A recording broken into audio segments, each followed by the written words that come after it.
Поздрав, почитувани гледачи. Ова е априлското издание на Конец. Во него, впрочем, како што и сами гледате, се некако ќе биде во фокус на оно што не само кај мене, но и на сите ни станува препознатлив знак, а тоа е заштитната маска. Несомнено дека пандемијата откорен ги измести досегашните вредности, од кои не беше поштеден и текстилот како трудоинтензивно производствена гранка. Во денешното издание, од извршниот директор на текстилниот кластер, господјата Наташа Сивевска, ќе дознаеме како април текстилците ќе го впишат во своите нотеси од аспект на позитивен или негативен производствен период. Колку короната непланирано стопира и испрати на принуден одмор текстилни компании.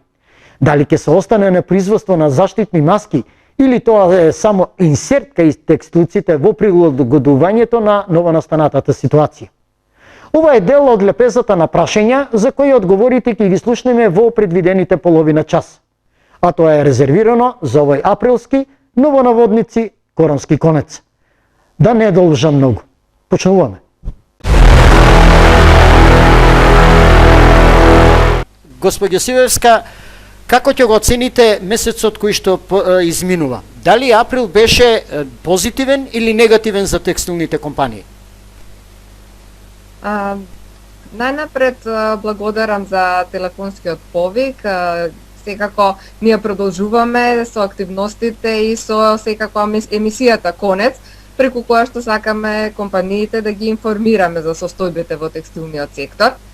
Април месец секако ќе биде негативен за текстилните компании, ќе се осети намалување на производството, заради тоа што, како што знаеме, како резултат на коронавирусот, имавме доста голем број на откажување на налози, стопирање на налози кои што веќе беа директно во производство влезени, така да компаниите на некој начин се обидеа да овој период кризен го пребродат преку производство на маски. Се почна со производство на маски за домашниот пазар, но со текот на времето и странските купувачи се преориентираа и почнаа да бараат големи налози на производство на маски. Тука наидовме на еден проблем, бидејќи Македонија имаше забрана за извоз на маски како готов производ, и ми е задоволство да кажам дека со една одлична соработка со Царинската управа за многу краток период успеавме да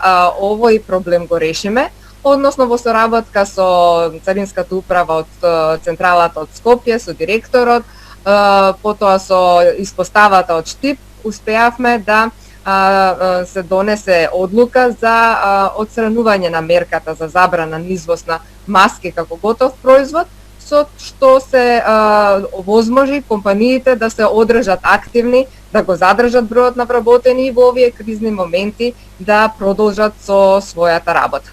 Да, ние ќе продолжиме околу тоа за производството на маски, меѓутоа кога веќе сега на крајот спомнавте за работата на компаниите, дали во текот на овие 30 на дена во овој месец што изминува и претходно, некои под овие новонастанати услови од коронавирусот, дали некои веќе отидоа на принуден одмор, некои ставија катенец на своите врати? Имате ли сознание текстилниот кластер колку е тоа во проценти, колку дел од овие компании мора пред налетот на ова пандемија да ги сопрат своите машини?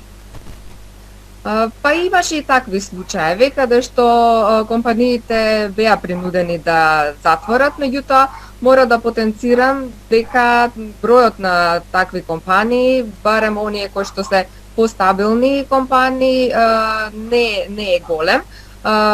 Имавме затварање на неколку фабрики како резултат на појавување на коронавирус.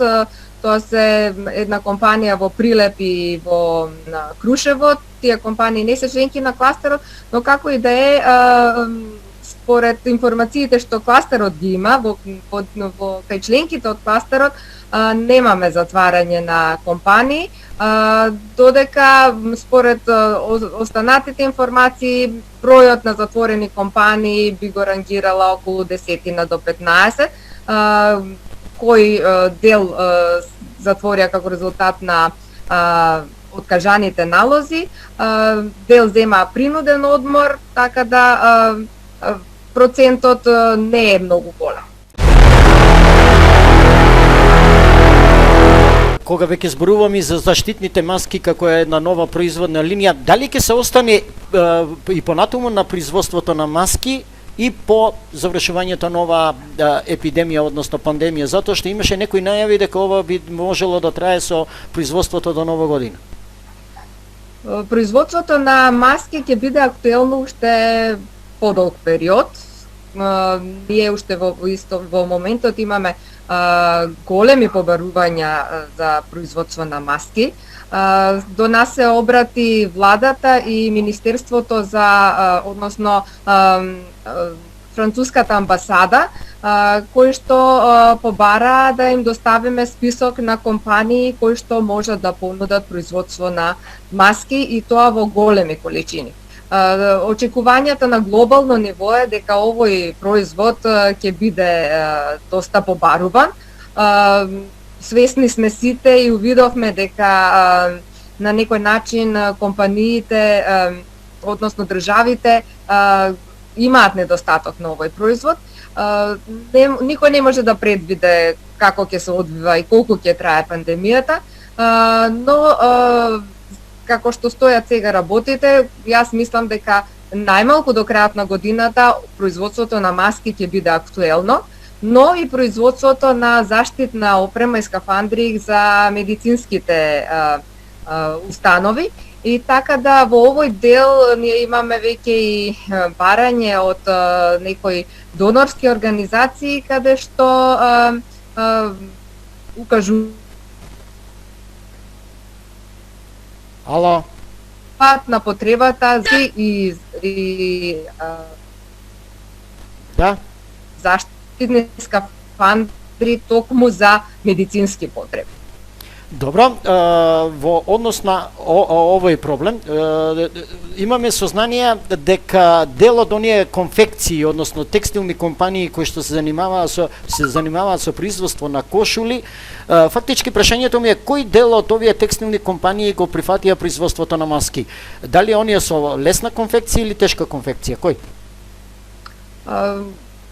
Па не бих јас издвоила едните од другите. Во моментот, значи, сите компании, дури оние кои што произведуваат полутешка конфекција, во налетот на побарување на маски се преструктуира во производство на таков вид на артикли.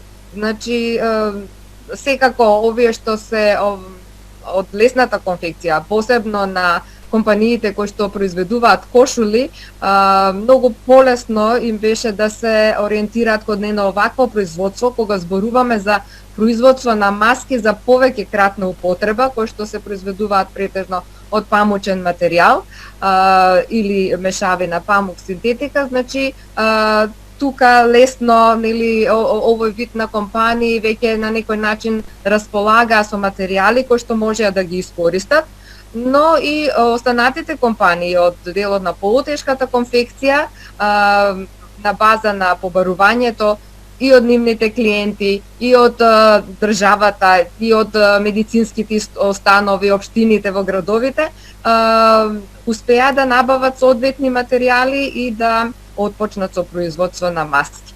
Овие маски, пак ќе потенцирам, претежно се од типот на маски за повеќе кратна употреба, маски кои што секој дома ќе може да ги одржува со нивно перење. Меѓутоа, многу е важно да видиме како фирмите ќе се ориентираат и во делот на производство на медицински заштитни маски, кои што исто така се доста побарувани во моментот.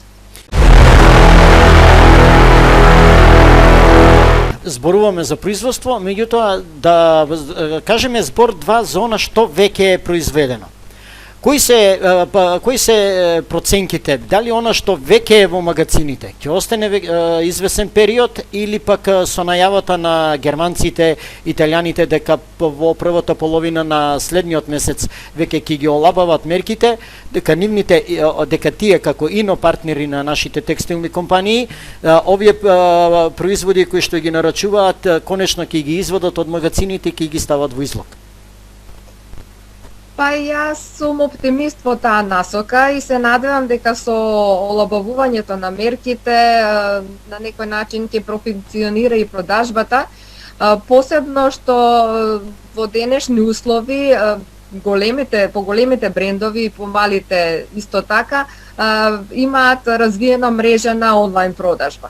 Така да можеби во овој почетен период на разлабување на мерките доста актуелна ќе биде токму таквата продажба, онлайн продажбата, а секако сето тоа ќе го покаже расположението на купувачот за купување на облека и на база на тоа ќе се добијат и првични информации колку брзо ќе се врати она класично побарување и класична продажба на модните артикли. Дали ова, колку што го спомнавте, онлайн продажба е фактички амортизер на она што се соочија и се фатија во костец текстилните компании и нивните инопартнери за пласман на македонските текстилни производи?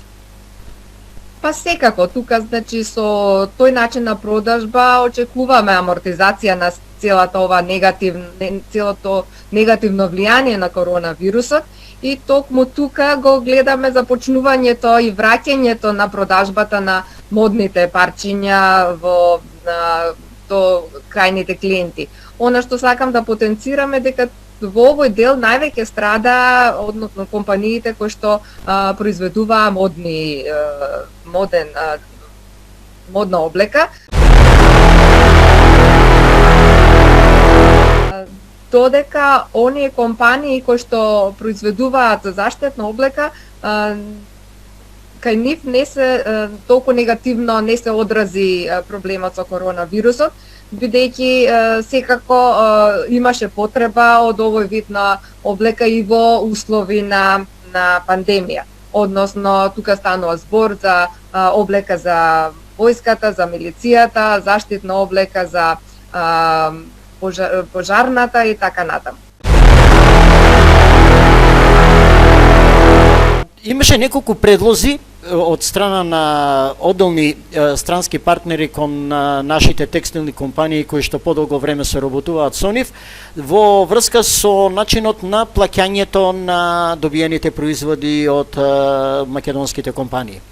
Имаме сознание дека при таквите договори помеѓу инопартнерите и нашите текстилци паднале два вида на предлози. Прво е оној така наречен флексибилен услов на плаќање, а тоа е да се одложат до 90 дена плаќањето од страна на странскиот партнер кон нашиот текстилен произведувач, или пак ако не, или пак да се намали цената за 25%. Во секој случај дека овие и два предлога не одат во прилог на нашиот произведувач, како би го искоментирал текстилниот кластер овие така наречени флексибилни услови за плаќање кои што доаѓаат од страна на странските партнери? Па јас сега не би ги генерализирала овие услови за сите компании. Секоја компанија си има различен тип на договори склучени со странските купувачи. Секако и двете страни во овие услови страдаат и во делот и брендот страда како резултат на намалената продажба и производителот како резултат на стопирање на налозите. Официјално намалување на цената на веќе договорените сделки, мислам дека нема да може да се случи. Тие се обично се работи за долгорочни односи помеѓу купувачите и производителите и се надевам дека ќе се изнајдат решенија кои што ќе бидат во користи на двете страни, колку е можно тоа во сегашните услови. Она што кај нас се јавува како проблем е стопирањето на налозите, односно работниците доаѓаат на работа, меѓутоа продуктивност, односно капацитетот со кој што треба да се произведува е доста намален, Тука, нели, како што рековме, успеа компаниите да најдат алтернатива во делот на производство на маски. Голема поддршка ќе биде и првата мерка од вториот економски сет на мерки за поддршка на стопанството со исплата на 14.500 по вработен. Овие мерки до денеска ние велевме дека ќе бидат невозможни за користење, бидејќи еден од условите беше да не се намали бројот на вработени. Тоа за текстилниот сектор беше голем проблем, затоа што и во нормални услови на работа на секторот, а не во пандемија, осцилација во делот на бројот на вработени има на дневно ниво.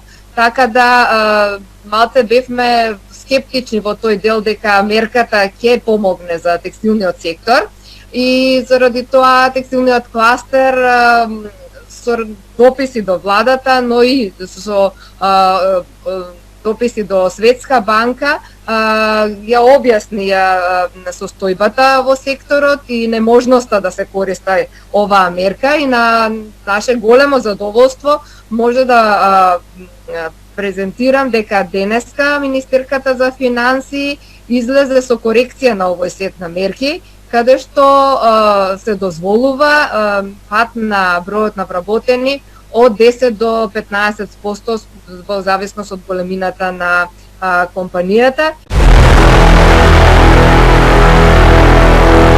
Важно е разбрано дека на тој начин долгорочно ги штитиме работниците, односно ако фирмите успешно преживеат и буџетот се полни и работниците ќе бидат заинтересирани и ќе има работа. Сега, флексибилноста е, односно намалувањето на бројот на вработени, до 15% кај микро и малите компании, до 10% кај средните компании и до 5% кај големите компании. Стои во дополнителното објаснување за овој владин чекор од текстилниот кластер.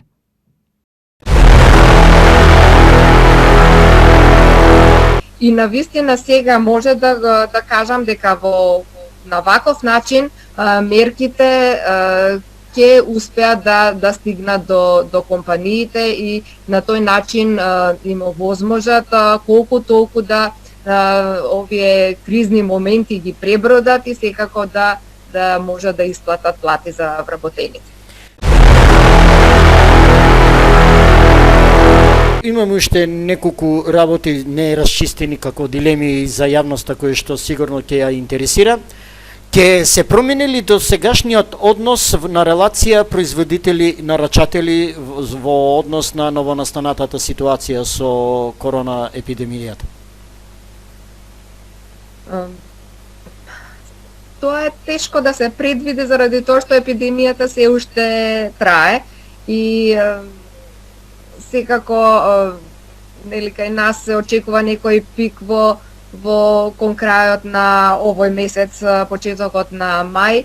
Не знаеме како ќе се одвиваат состојбите и во останатите земји, иако сите најавуваат олеснување на релаксација на мерките, заштитните мерки, меѓутоа за ова сепак ќе треба да почекаме, да речеме некаде најмалку уште месец дена, за да може да видиме како ќе следат состојбите и како ќе сето тоа ќе влијае на економијата и конкретно во нашиот случај на продажбата.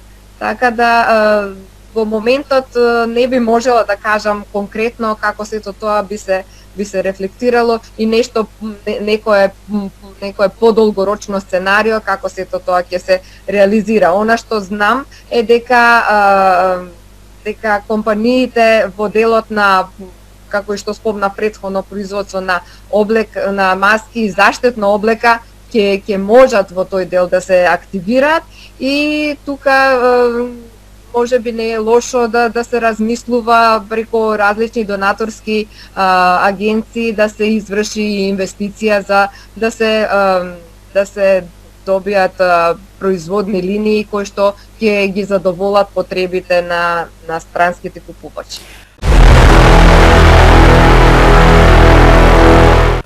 Текстилниот кластер како презентер и промотор на македонскиот текстил е редовен учесник на меѓународни сајми во Европа и пошироко. Како сега тоа ќе се регулира или дали воопшто веќе го регулиравте со вашите партнери, условно да кажам, кои што се во рамките на Европа и пошироко? Дали вака онлайн ќе оди тоа или на некоја друга форма? За промоција и презентација на македонскиот текстил. Текстилниот кластер оваа година требаше да учества на 3 сајми. Првиот сајм беше закажан за јуни во Лондон, за кој што веќе преку Агенцијата за странски инвестиции и промоција на извозот се изврши уплата на штандот македонскиот павилјон за учество на тој сајм. Секако како и сите останати настани, и овој сајм го презакажа терминот за во консултација со учесниците за последниот период од месец септември, последната недела од месец септември, и се надеваме дека до тогаш условите ќе бидат поволни за да може компаниите да учествуваат на овој сајм. Инаку во септември беше закажан и сајмот во Минхен, каде што ние веќе традиционално 3 години поред учествувавме. На овој сајм се уште немаме конкретни информации што ќе се случува со овој сајм, а за во ноември е закажан и терминот за сајмот за работна и заштитна облека, кој што мислам во овој период ќе биде еден од најактуелните сајми на кој што секако ќе треба да, ако не успееме да учествуваме со штанд, да го посетиме, бидејќи како што рековме, темата за заштитна облека ќе биде актуелна подолг период. И на крајот од овој разговор, што понатаму? Кратко и јасно. Текстилниот кластер ќе продолжи со своите активности, редовно да ги информира своите членки за состојбите во секторот, владините подршки и мерки, да ги информира за сите контакти кои што ги добива од странски компании во насока на можни соработки во делот на производството, и секако да се обиде да ги поддржи компаниите преку проектите кои што во кои што текстилниот кластер е вклучен, и меѓународните проекти и домашните проекти преку USAID, СИПО, во делот на поддршка на компаниите за развој на бизнисот. Наредниот период преку имаме комуникација и со UNDP, и со ГИС, тие се уште едни донаторски агенции кои што се доста активни во Македонија, и преку нив ќе се обидеме да помогнеме на компаниите доколку има потреба за некако вид на преструктурирање со консултантска поддршка. Овдека пред се имаме намера за ангажирање на консултанти од Германија, така да секако сме и остануваме во служба на нашите членки, и се надеваме дека преку овие информативни активности и секако поддршки и информации за одредени донорски активности ќе овозможиме овој многу тежок период за компаниите да го пребродат на што е можно полесен начин.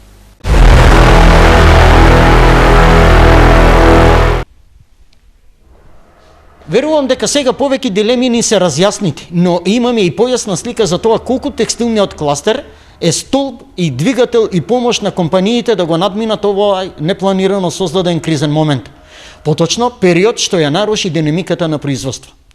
Конецот, чиј реализатор е телевизија Стар, а под покровителство на текстилниот кластер и USAID Македонија, заврши. Бидете добро, чувајте се и останете дома.